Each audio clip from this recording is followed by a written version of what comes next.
I made this video back at the beginning of this year, the beginning of 2022, where I shared, I think, 7 things that I focus on to help cut my grocery budget down. And the very first one right out the gate was basically committing to making more of our meals at home. It's no secret that eating out can bust our budget, especially our household grocery budget, and I'm guilty of this as well. I've read varying statistics on this, but usually they are somewhere in the vicinity of around $3,000 a year that the average American household will spend on eating out or takeout in a single year. And that is pre-hyperinflation numbers, so it's probably way more than that now. So it follows that committing to making more of our meals at home, if that's not something we are already doing, is something that can help us save money, and honestly, it's usually a little bit better for our health as well. But I understand that that can be intimidating, especially if we've never learned how to cook or we feel like we don't have time to cook.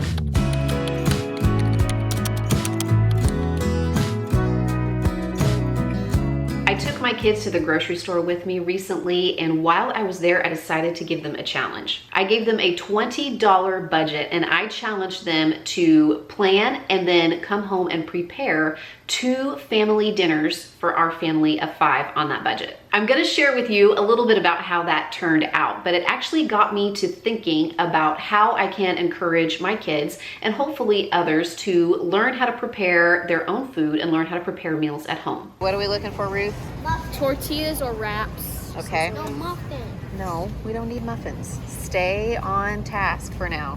Okay, Ruthie also needs some cheese. For $3.68. That's for a pound. Do you need a full pound of cheese?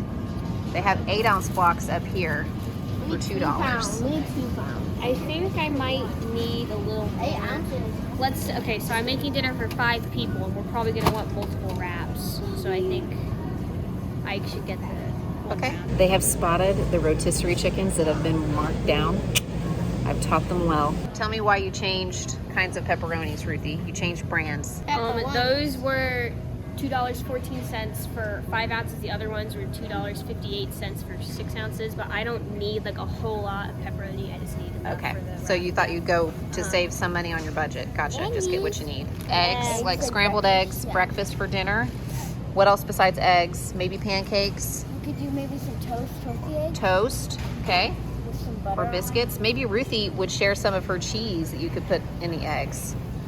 That'd be nice. What about, remember that 57-cent loaf of bread we saw? What if we use that and we can make eggs with toast? Okay, we think we've come up with a compromise. Ruthie, what did you decide about a vegetable side? We're gonna do carrots, bell peppers, and cucumbers. Just fresh? Yes. There's a fancy name for that when you put out fresh vegetables. What's it called? It's called crudité. You're gonna have crudité as your vegetable side. Look how fancy you are. Crudité. Yes, those are conventional carrots. You were standing in front of the organic carrots, and they are more expensive. $2.53 for a dozen. 18 eggs is $3.84, and then the regular large eggs, Brick, how much are they? $2.26. Make sure there aren't any visible cracks before you put them in your cart, okay? Because you don't want to buy any that are already cracked. They're all good? Okay. You want to put those in the top of the cart so they don't get crushed. I personally don't think that you need to invest in a whole bunch of gadgets and kitchen appliances right up front if you're just starting out. But if you were going to track down just one item that I think is super helpful for all level of cook, that would be a slow cooker. I will leave some of my favorite easy slow cooker recipes linked in the description box below, but they range from different kinds of shredded meats, different kinds of pasta dishes, different kinds of soups. I mean, there is usually something for just about every eating lifestyle out there on the internet if you are willing to do a little search. There are even lots of recipes that are just throw and go, set it and forget it, dump and go crock pot recipes where all you have to do is put the ingredients in the crock pot, set it to the recommended cooking temperature for the recommended time, and then you come back to basically a complete meal. And if you are thinking about purchasing a few items like that and small appliances for your kitchen, don't forget to check out your local thrift stores and garage sales. I see small appliances like crock pots, rice cookers, toasters, toaster ovens, air fryers, all the time in my local thrift stores. Of course, you want to check them over and make sure that they're still in good working condition, that there aren't any issues with it, but you can get some really good deals on those items, and sometimes they've barely been used at all.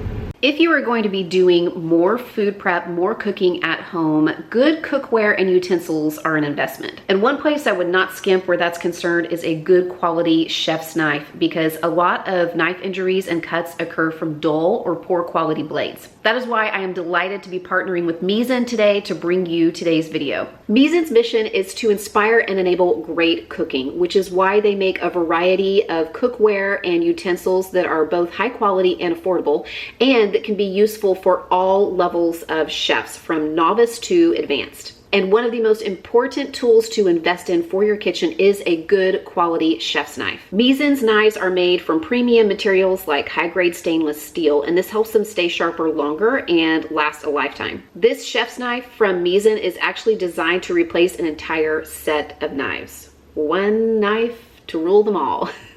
And it's 2 to 3 times less expensive than other premium knives. I have invested in several of Misen's pots and pans. I love their stainless steel line, and I also have 2 of these Misen's chef's knives, and I have been using them for 2 years. You see them in my videos all the time. They are my go-to knife for just about anything that I need to slice, cut, or chop. Right now, you can get 20% off your first order with Misen when you visit the link in the description box below and you use my code Mindy130 at checkout. Again, that's Mindy130 at checkout for 20% off your first order when you follow the link in the description box below. Misen's chef's knife has over 7,500 5-star reviews, from first-time home chefs to pros who actually make their living making meals in the kitchen to everybody in between. With a unique sloped handle for easier and safer chopping, the Misen chef's knife is the right tool for all cutting tasks. So be sure to visit that link in the description box below and use the code Mindy130 at checkout for 20% off your first order. And thank you again to Misen for sponsoring today's video. Show me what you guys got. We got a loaf of bakery bread, some burrito tortillas, baby carrots, 2 cucumbers, 12 Eggs. white eggs, rich seasoning, a pound of mustard, 16 ounces, good. 8 ounces of sour cream. Yellow cake mix, Vanilla frosting. vanilla frosting. I told them that chocolate frosting is more traditional for yellow cake, but Brick does not like chocolate frosting. This So. is weird. Then we Yeah, got but we knew that, didn't we? pork sausage and pepperoni. Next up, we'll do some cooking. Ruthie and McKenna are working on getting this cake in the oven, so they're just following the package directions. They did buy eggs, and we had oil, so I said that this was permissible per the $20 challenge, so they're gonna pop that into the oven and then frost it with the frosting later on after it's cooled off, so they had their dessert ready. And McKenna is making the ranch dip for the vegetables that they bought. So she's putting the sour cream in here, and she's gonna put some ranch seasoning. You only need half of this packet though for that, McKenna.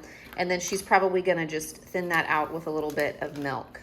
I came across this article on a website called morningconsult.com that talked about the generational divide whenever it comes to cooking skills, and the frequency with which families prepare their meals at home. I'll leave that study linked in the description box below if you want to check it out. But one of the interesting things to me was that Gen Xers and baby boomers, members of those generations, are much more likely to prepare more of their meals at home than millennials and the generation that comes after us, Gen Z. In fact, it hypothesized that while around 7 out of 10 baby boomers or Gen Xers are preparing their meals at home on any given day, only about 50% of millennials and Gen Xers are doing so, and that as many as 1/4 of millennials on any given night are picking up takeout or eating at a restaurant. And I can totally believe a statistic like that because of the culture in which 80s babies like myself grew up in. I came across a blog that talked about how much grocery stores have increased not only in size, square footage, but also in the number of products that they offer, estimating that from the mid-1970s to the early 2000s, we nearly quintupled the number of products that were offered in the grocery store. And with 5 times more products to choose from, a lot of the new things that were appearing were convenience items, things that made making meals easy easy, shortcut items, frozen meals, things that were partially prepared, or items that just require you to add a few other ingredients for a complete meal, which sort of makes sense with what may have been going on in the culture at the time, with both parents working outside of the home and therefore having less time for somebody to cook a meal from scratch every single night, right? I mean, I'm just guessing based on some of the articles that I'm reading, but sort of makes sense. That's not to say that there isn't a great place for convenience foods, especially for the person who is just starting out cooking, like somebody who rarely cooks or maybe hasn't prepared a lot of their own meals before. Starting out with a convenience item and then adding to it to create a semi-homemade meal can be really helpful. I have actually used something like this before in several videos and added things to it to up the nutritional content, and I think that that's okay. We all have to start somewhere, and going from never cooking to cooking everything, especially if we're thinking about cooking from scratch, can be really overwhelming. So some of these convenience items that we find in the grocery store, especially if we do a little work and research to think about what we can add to them to make them even better, you know, that's a good step in the right direction. Brick cracked the eggs and McKenna is whisking them, and now Brick is helping to cook up the sausage on the stove, which I am supervising because we aren't quite old enough to use the stove on our own yet, at least not in my house. Pour the eggs in, be careful. Pour some in. There you go. Pour it all in. You can pour the rest in there. Okay. Good. Now with eggs, you have to watch really closely because they look fast. So you need to use the spatula to kind of scrape the bottom, move them around. I would turn it the other way. Yes, like that. Show us what you got, Kenna. We have vegetables. What's the word for the fancy? Oh, crudité Crudité. with ranch. And then with ranch dressing. Toast with a then little butter. yeah, Oh, toast with Brick, a- what is it that Mercy Watson says? Toast with a great deal of butter? Yeah. Is that what Mercy Watson likes? Yeah. And then some eggs with a lot of meat. With a little sausage, yep. And some cheese on it. And some cheese, because Ruthie said she could spare some cheese, but it's mozzarella. So Brick actually said he's gonna not put any cheese on his because And they he would have prefer it. cheddar. There's one of the plates made up, and the rest of them will look pretty much like this one. Except Brick just said his plate's gonna look different because Got more food there. because you're gonna have more food. Yes. I know, my growing boy. My Nana used to say, if you can read, you can cook. And she's right. And back in her days of cooking in the 30s, 40s, and 50s, they were pretty limited to whatever cookbooks they might have had on hand or the recipes that were shared with them by friends, usually handwritten on their own recipe cards. But now we have so many resources right at our fingertips. I mean, you've got Pinterest, you've got food blogs, you can Google how to make fill in the blank and have all kinds of articles or recipes that pop up with step-by-step instructions. Shh, I'm actually in my local library right now, and if you are somebody who likes to hold a book and flip through the pictures, if you are inspired by looking at food pictures and you are inspired by cookbooks, then your local library is a great resource.